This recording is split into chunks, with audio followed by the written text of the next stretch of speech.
Bom dia a todos, bom dia a todas. Sejam muito bem-vindos e bem-vindas a mais um ECL Mercado Investimentos. Hoje, dia 8 de março, Dia Internacional da Mulher, e a gente vai aproveitar esse espaço para falar das desigualdades do mercado de trabalho, um estudo especial feito pelo DIEESE.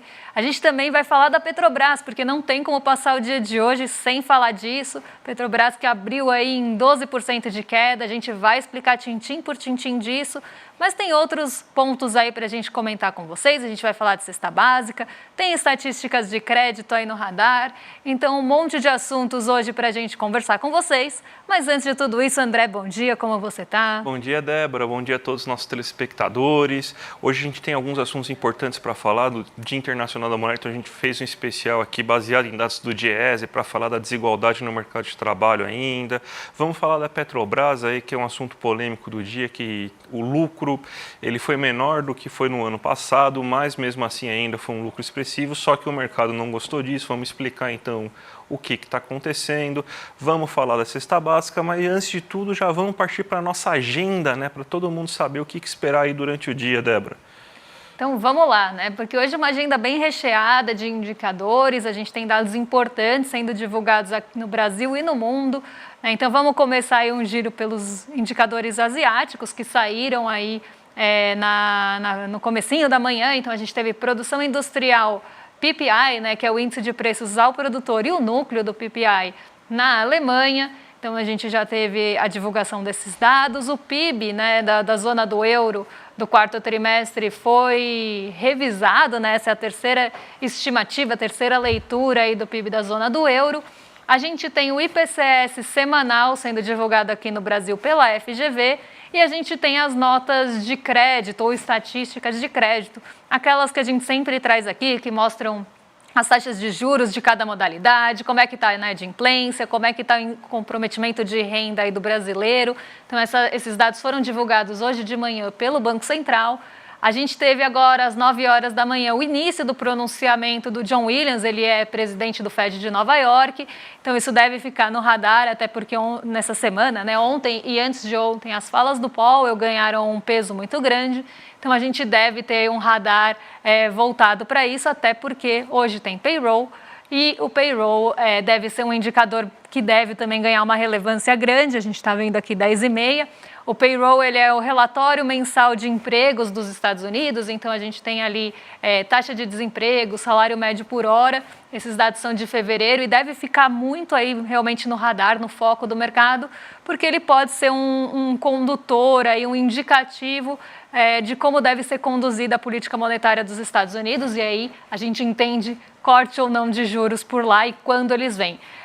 Temos também indicadores industriais aqui no Brasil, poços de petróleo em operação nos Estados Unidos às 15 horas e no finzinho do dia, já lá para a noite, CPI e PPI da China, dado também que deve ganhar relevância na segunda-feira principalmente, porque esses dados vão sair muito já no fim do dia e devem trazer aí alguma movimentação para a gente aqui na segunda-feira. Ainda pode movimentar os mercados asiáticos, até porque a China tem aí mostrado alguma deflação em alguns indicadores, então isso deve ficar bem no radar. CPI e PPI, índice de preços ao produtor e índice de preços ao consumidor.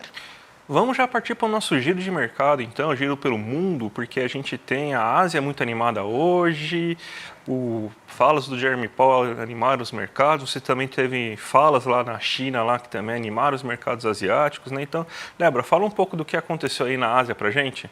Olha, hoje a gente teve um movimento bem positivo, majoritariamente positivo na Ásia, isso porque dois fatores pesaram por lá. O primeiro deles foram as falas do Jeremy Powell no dia anterior, né? Isso trouxe um otimismo bem grande em Nova York, que não chegou no Brasil na quinta-feira. Então a gente tem aí a Nova York acelerando os ganhos no dia de ontem, mais de 1% de ganho nas bolsas, Nasdaq e S&P 500, porque as falas do Jeremy Powell foram mais brandas do que se esperava. Ele continua colocando os pontos como a centralidade da inflação, mas ele já sinaliza para um corte de juros em breve. Então ele até sinalizou, mesmo indicou que o Banco Central dos Estados Unidos já está com uma confiança melhor no controle da inflação, e que os cortes de juros devem começar ainda esse ano e não devem demorar muito para acontecer.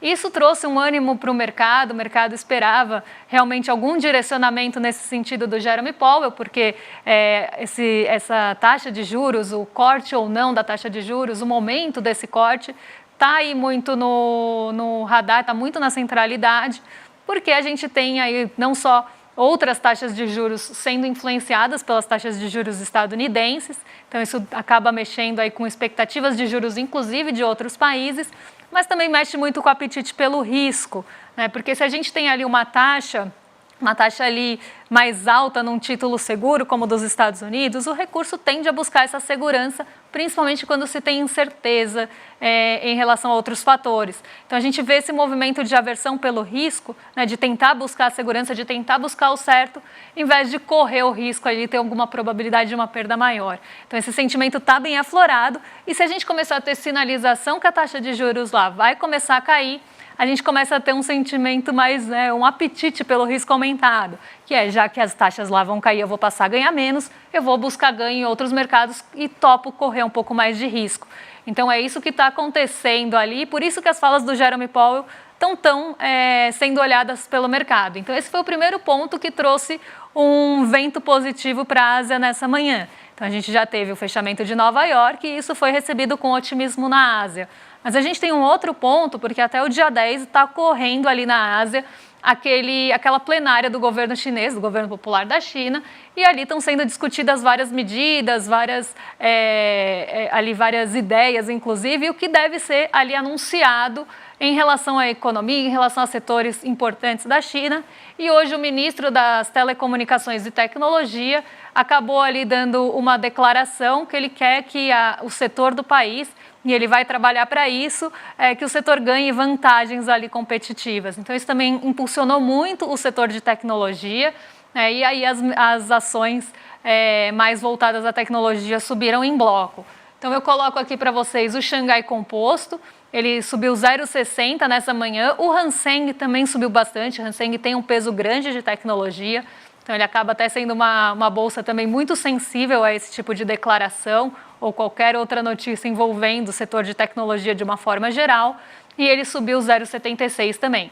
Então foi um dia bem positivo para a Ásia de uma forma geral, um otimismo realmente generalizado por lá, e muito puxado aí por esse setor de tecnologia e pelo movimento positivo de Nova York do dia anterior. Então foi uma combinação aí dos dois que impulsionou a Ásia nessa manhã. Vamos começar agora a falar do Brasil, né? Porque até hoje é Dia Internacional da Mulher, então a gente preparou aqui um comentário aqui para a gente falar sobre um estudo muito importante do DIEESE, que vai tratar ainda da questão de renda, desemprego entre mulheres e entre mulheres negras também. A gente tem esse estudo aí para mostrar para você. A Débora, inclusive, preparou alguns gráficos aí para falar aí para todo mundo, né, Débora? Exatamente. A gente tem um velho conhecido nosso, né, uma velha conhecida nossa, que é a desigualdade do mercado de trabalho aí por gênero e por recorte de cor. E o DIEESE sempre traz essas informações aqui para a gente. E agora, no Dia Internacional da Mulher, eles lançaram um especial justamente apontando, né, e aí evidenciando essas desigualdades do mercado de trabalho. Então, quando a gente vê aqui no gráfico, né, que vocês estão vendo aí na tela, a gente vê que a gente tem aí o maior desemprego, né, entre as mulheres. Então, quando a gente compara mulheres a homens aí, né, no quarto trimestre de 2023, para quem está acompanhando, é a coluna amarela, tá? Então, a gente tem aí a taxa de desemprego, então o desemprego entre as mulheres ficou em 9,2% em média, enquanto para os homens ficou em 6%. Quando a gente pega o recorte ainda por cor, então mulheres negras e não negras, a gente vê também essa desigualdade, né? Entre mulheres não negras, a gente tem um desemprego de 7%, enquanto dos homens é 6%. Mas mulheres negras, aqui o desemprego é 11%, inclusive acima da média das mulheres. Justamente as mulheres negras que estão puxando ali a média para cima, né? Quando a gente olha a mulher sem recorte por cor. Então, aqui a gente vê uma desigualdade não só de gênero, mas também uma desigualdade de gênero e cor, que acabam aí mostrando para a gente o que a gente já sabe, que é um país, né, uma sociedade machista, é uma sociedade racista, né, que tem questões estruturais em relação a isso, e acaba refletindo, né? Todas essas questões acabam refletindo no mercado de trabalho também, né? Uma coisa não é isolada da outra. Mas a gente vê aí, quando a gente olha do ano passado para cá, comparando trimestre contra trimestre, a gente vê que, no geral, as taxas reduziram. Então, até a gente tinha ali um desemprego de 12%, caiu para 11% ali, porque a gente teve, sim, já uma queda ali do desemprego no período, mas a gente vê a diferença também entre os recortes. Quando a gente olha questões, por exemplo, de renda ou informalidade, a gente vê que o retrato é o mesmo. Né? Então, a gente vê aí, aqui a gente está vendo a proporção de ocupados que recebiam até um salário mínimo por recorte de gênero e cor, e aqui a gente vê o mesmo comportamento. Né? Entre as mulheres, 39,9% recebiam aí até um salário mínimo, né? E quando a gente pega mulheres negras, esse valor já sobe para quase 50%, né? 49,4% das mulheres, então vamos pensar, quase metade das mulheres negras recebem até um salário mínimo aqui no Brasil, né? Pelo menos até a última medição. Entre as mulheres não negras, se a gente tira ali, né, e olha só as mulheres brancas, vamos pensar assim, ou não declaradas como negras, a gente vê aí o 30%, né? Então um percentual muito menor, inclusive menor do que homens negros, né, que é 37% recebem até um salário mínimo. Então aqui realmente reforçando que não é só uma questão de desemprego, mas também de renda e informalidade, como eu falei, que a gente vai ver no próximo gráfico. Então o trabalho informal ele é mais presente também, né, nesses recortes. Então, se a gente pega mulheres negras, 41% estão na informalidade, enquanto as mulheres não negras, 30%. Isso, se a gente fizer aí a média, dá uns 36% das mulheres. Homens negros, 43% na informalidade, até acima, né, das mulheres negras e das mulheres não negras. Então, aqui a gente tem realmente um recorte bem específico também do mercado de trabalho, porque quando a gente olha esse patamar aí para homens não negros, a gente está falando de 32%. Né? E o total ali do Brasil, a média do país, né, é 37,5%. Então, aqui a gente vê essa disparidade também, mais até por cor, nesse caso, do que por gênero, né? O que é um recorte bem interessante, né? Apesar da renda ali, as mulheres negras terem uma participação maior nas menores rendas ou nas rendas até um salário mínimo, na informalidade, os homens negros têm uma participação maior. Então, aqui esse estudo mostra ali, bem detalhado para a gente, para quem quiser ler o estudo todo, está no site do DIEESE, eu acho que vale super a pena, mas ele só explicita aí, né, para a gente uma coisa que a gente já sabe, que a gente sempre fala aqui. A gente tem um mercado de trabalho, e não só um mercado de trabalho, uma sociedade muito desigual, e a gente vê isso aí em diversos estudos, inclusive nesse. Ótimo, Débora. Outra coisa que saiu hoje também foram os dados da cesta básica, né? Ela teve elevação em 14 das 17 capitais pesquisadas. A gente está vivendo uma inflação de alimentos bem elevada nesse momento. O clima está prejudicando principalmente os alimentos que a gente consome in natura, e a gente até montou aqui um gráfico aqui para mostrar para vocês as cidades aí que estão com o maior preço de cesta básica, aquelas que mais variaram, né? O Rio de Janeiro, que estava em quarto lugar aí por muito tempo, ele agora ganhou o posto aí, parabéns Rio de Janeiro, você agora tem a cesta básica mais elevada do Brasil, teve uma alta mensal de 5,18%, então foi uma alta bem elevada aí em apenas um mês, o que fez que o Rio de Janeiro saltar da quarta posição para a primeira. São Paulo continua com a cesta básica muito elevada, R$ 808 uma cesta básica em São Paulo, uma alta de 1,89%. Aí temos Porto Alegre, Florianópolis, Campo Grande, Brasília. Então, todas essas cestas básicas com altas, então as únicas que caíram, a gente pode ver aqui no gráfico, foi a de Goiânia, que caiu, a de Brasília caiu, Florianópolis também teve uma queda, mas em boa parte das cestas básicas aí a gente teve uma alta mensal. A gente pegando como referência a cestas básicas de São Paulo, a gente vê que teve alta no preço do feijão, no preço do arroz, no preço do açúcar, no preço do café. Então você teve uma alta de quase todos os itens nesse mês. Então A gente está com essa inflação de alimento mais alta agora nesse momento. Isso acaba atrapalhando consideravelmente aí o custo de vida das pessoas, principalmente as pessoas com menor renda. E esse é um problemão. Isso daí já deve mostrar para a gente que na terça-feira, se não me engano, vai sair os dados do IPCA oficial de janeiro. Então a gente já pode esperar que, pelo menos na parte dos alimentos, vai vir um índice bem elevado, né? A gente já estava conseguindo observar isso no IPCA 15, mas as condições climáticas não estão melhorando, a gente ainda está com El Niño, então a gente ainda está com muito problema na produção de alimentos, a feira está muito mais cara, né? Então a gente consegue ver aí tudo o que está acontecendo aí e afetando o custo da cesta básica agora, Débora. E a gente vai falar agora de um assunto, né, bastante aí polêmico, né, e que está dando o que falar nessa manhã, que é a queda da Petrobras, né, a queda não só do lucro da Petrobras, mas também das ações da Petrobras, né? Então aqui a gente tem que pensar quase numa linha do tempo do que vem acontecendo com a Petrobras para cá, justamente para entender por que a gente teve essa queda aí no lucro da Petrobras. Tem aquele print que eu tinha separado? Ah, não tinha. Acho que a gente colocou no final. Acho que no final está o print. Vocês podem colocar o print lá que fala esse mesmo. Esse mesmo. Essa manchete horrorosa que saiu no Poder 360.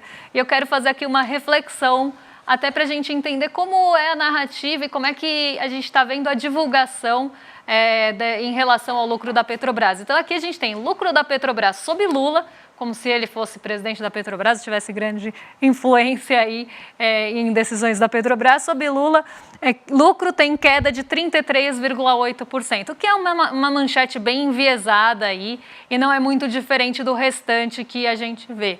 E aí eu trouxe para vocês aí alguns pontos para a gente pensar em relação a essa queda do lucro da Petrobras, que está aí revertendo em queda nas ações nessa manhã. A ação da Petrobras, como eu falei, abriu em queda em 12%, e aí alguém perguntou no chat, é verdade que as ações negociadas da Petrobras no exterior estão caindo? Estão caindo também na mesma magnitude daqui do Brasil, então as ADRs da Petrobras também estão caindo por lá, mas vamos ver, a gente tinha ali em 2019 um lucro líquido de 40,14 bilhões, né? Esse lucro caiu em 2020 para 7,11, depois subiu para 106,67 em 2021, em 2022 atingiu 138,33 bilhões aí de lucro, então a gente teve aí um lucro bem elevado no ano de 2022, e aqui a gente tem que lembrar de um ponto que inclusive coloquei no slide seguinte, mas no slide não, na arte seguinte, mas não precisa passar ainda, que a gente teve uma alta bem relevante do preço do petróleo em 2022. Né? Então, a média ali do preço do petróleo ficou muito maior ali do que os anos anteriores, e não só isso, muito também maior do que o ano de 2023, que é quando a gente tem um lucro de 124,6 bilhões. E aí eu chamo a atenção para aquele print que a gente estava falando, porque dá a entender ali que a gente teve um lucro ruim, porque caiu 34%, então a Petrobras, né, a gente já começa a ouvir aqueles discursos de o governo está acabando com a Petrobras, essa gestão que está acabando com a Petrobras, mas esse é o segundo maior lucro da história da Petrobras. Só não passa o ano passado, porque ano passado a gente teve, aí sim a gente pode passar, a influência do preço do petróleo. Né? E por mais que a gente tenha mudado aí a forma de precificação, ainda de uma forma pequena nesse ano, a gente tem um outro fator aí que impacta muito o lucro da Petrobras, aí, que é justamente esse preço do petróleo, que estava ali, até se puder na tela, para o pessoal acompanhar aqui com a gente. Não tem. Não temos. Mas estava ali acima dos $90 por barril, beirando até os $100 na média, e a gente tem uma queda para uma média ali de $80 por barril, 82, e aí uma queda de quase 20% no preço do petróleo. Então isso sim ia afetar o lucro líquido da Petrobras, não tinha jeito. E aí eu vou até colocar aqui na minha tela para vocês, eu peguei até meio que aleatoriamente entre as petrolíferas que já divulgaram resultados aí nesse ano de 2023, e eu peguei o exemplo da ExxonMobil, por exemplo. A gente tinha ali 36,47 milhões de dólares, né, bilhões de dólares, aí eu acredito, no ano de 2022, e caiu para 21. Então não foi uma questão específica de Petrobras, seja por ali gestão, ou seja, milhões de dólares mesmo, seja por gestão ou seja por questões específicas de Brasil ou específicas da gestão da Petrobras. A gente teve uma queda mundial, vamos pensar assim, dos lucros das petrolíferas, justamente refletindo a queda do preço do petróleo, porque em 2022 os patamares estavam muito elevados da commodity. Então esse é um ponto para a gente pensar também, que provavelmente nas manchetes e nas próprias matérias aí para o mercado a gente não vai ver esse tipo de análise. Então eu achei importante trazer aí para vocês.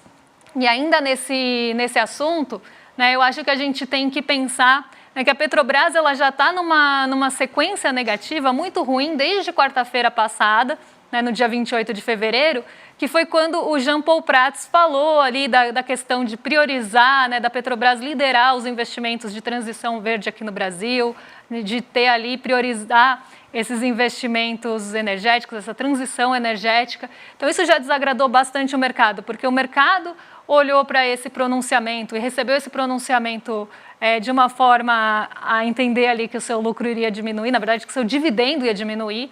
Então, frente ali ao lucro, parte é distribuída ali por dividendos e parte é reinvestida. Se a gente está falando de uma empresa que vai liderar a transição energética no país, muito provavelmente e logicamente ela vai pegar essa parte que é reinvestida e aumentar em relação à parte que vai ser distribuída. E como eu falei já anteriormente, o mercado estava muito mal acostumado com uma distribuição, inclusive, acima do lucro nos anos anteriores.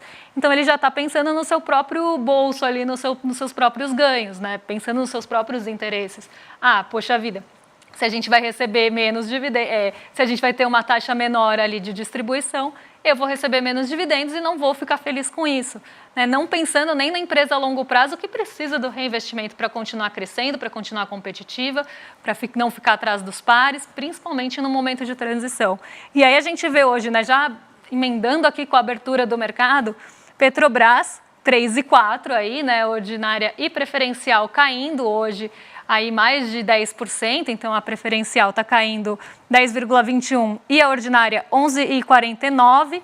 Elas até abriram numa queda mais aprofundada e elas estão puxando o Ibovespa para baixo. Elas têm um peso muito grande e estão com uma queda muito relevante. E aí a gente vê aí o nosso Ibovespa hoje caindo 1,37%, muito puxado aí pela queda da Petrobras. Como eu falei, uma queda muito expressiva numa ação de grande peso, então vai ser difícil o fôlego para a gente conseguir reverter isso. Mas a gente tem aí os outros índices, como eu falei, Xangai Composto, Nikkei 225 em alta. As treasuries continuam no mesmo movimento de arrefecimento, então a expectativa dos juros lá nos Estados Unidos e os rendimentos dos títulos de dívida por lá continuam em queda, muito ainda em linha com as falas do Powell e também digerindo aí os dados de mercado de trabalho.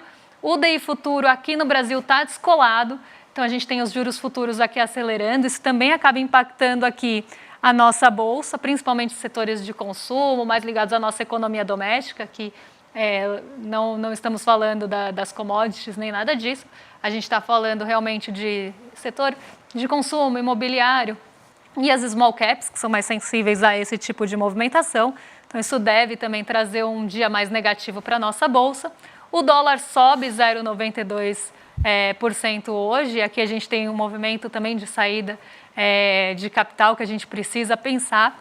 E ele estava num patamar também mais baixo ali, psicológico do mercado, então ele estava orbitando ali 4,93, que já é um patamar ali de piso, que a gente fala de suporte, então era até esperado um ajuste, mas não tão forte. Aqui a gente vê também saída de recurso.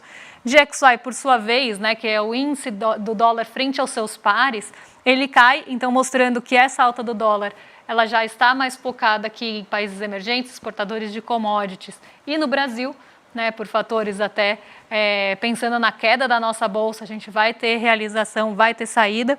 E a gente tem o petróleo Brent hoje também caindo junto às commodities, o que também influencia não só o dólar, mas a nossa bolsa também. Se a gente tem um movimento de enfraquecimento de preço de commodities, como falei, países exportadores de commodities vão sofrer, a moeda vai desvalorizar e o dólar vai subir.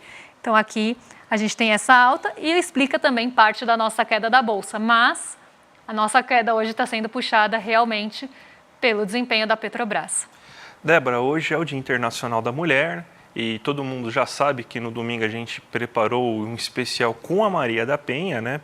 E por causa disso, a gente aqui do ICL sofreu uma série de ataques aí nas redes, tá tendo uma enxurrada aí, inclusive já fazendo de forma orquestrada, tipo, convocaram os seus membros aí da extrema direita para fazer um ataque aí, falando inclusive aí em nome do agressor, né, do ex-marido da Maria da Penha. Não vamos dar palanque para esse cara, mas aí falando aí, subindo hashtag em nome do agressor em pleno Dia Internacional da Mulher, né? Então, isso aí é terrível, né? Então, por causa que a gente está fazendo aí uma coisa para mostrar a verdadeira história da agressão na Maria da Penha, a gente está sofrendo esse hate, então significa que a gente está incomodando e o incomodado só tem isso para fazer mesmo. Então, hoje, além de tudo, além de chamar vocês aí para fazer parte aí se inscrever aí no programa e clicando aqui no link clmercado.com.br, a gente também está pedindo para vocês aí da nossa rede aí que estão assistindo o programa,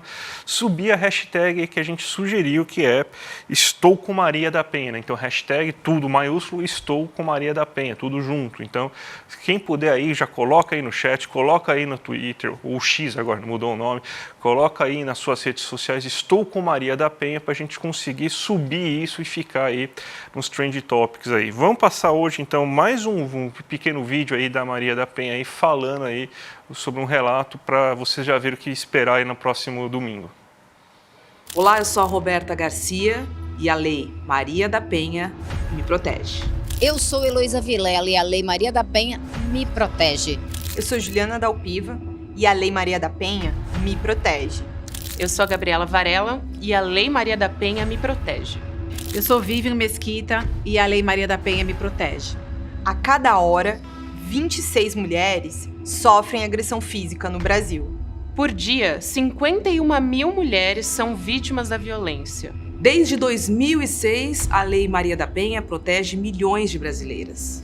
Maria sobreviveu à violência e dedicou a vida à busca por justiça. Ela estará no ICL em um encontro ao vivo e exclusivo para contar sua história de lutas. Será no dia 10 de março, um domingo, às 8 horas da noite. Garanta a sua vaga, vem com a gente.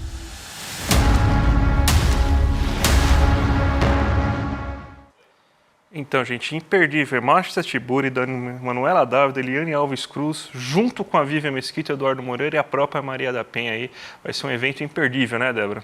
Exatamente. Nada mais importante do que reforçar, né? A gente fala aqui de mercado de trabalho, mas porque estamos num programa de mercado e investimentos, mas a gente sabe, né, que essas desigualdades e estão aí presentes em toda a nossa sociedade, quanto é importante aí a nossa luta e dar voz, né, para Maria da Penha, aí no momento que ela está sendo atacada e nós aqui também sendo atacados por dar voz para Maria da Penha, né? Então, nada mais emblemático aí do que isso acontecer no dia 8, né, esses ataques, e reforça isso, como a nossa luta é importante, né, em relação a não só ataques virtuais, mas todos os outros ataques, agressões, abusos aí que as mulheres sofrem no dia a dia. Então, realmente imperdível, não esqueçam de subir aí a hashtag para a gente virar esse jogo, principalmente hoje, né? Então, vamos aí colocar isso nos Trending Topics e vamos derrubar essa galera. Vamos sextar então? A gente sexta cedo, o William De Luca não vai poder sextar ainda, porque ele tem o programa dele, né, junto com o Guga Noblar. Então, fiquem com eles aí já na sequência, e na segunda-feira a gente está de volta aí com o nosso, às 11 horas da manhã, com o Mercado e Investimento, né, Débora? Isso, e aí a gente vai cumprir a dívida e trazer as estatísticas de crédito para falar de dívida com vocês na segunda-feira. Um beijão e até lá. Até segunda, gente. Tchau, tchau. Faltam 2 dias para o nosso encontro com Maria da Penha, ativista e defensora dos direitos das mulheres. Nossa aula é neste domingo, às 8 horas da noite, no horário de Brasília. Não esqueça!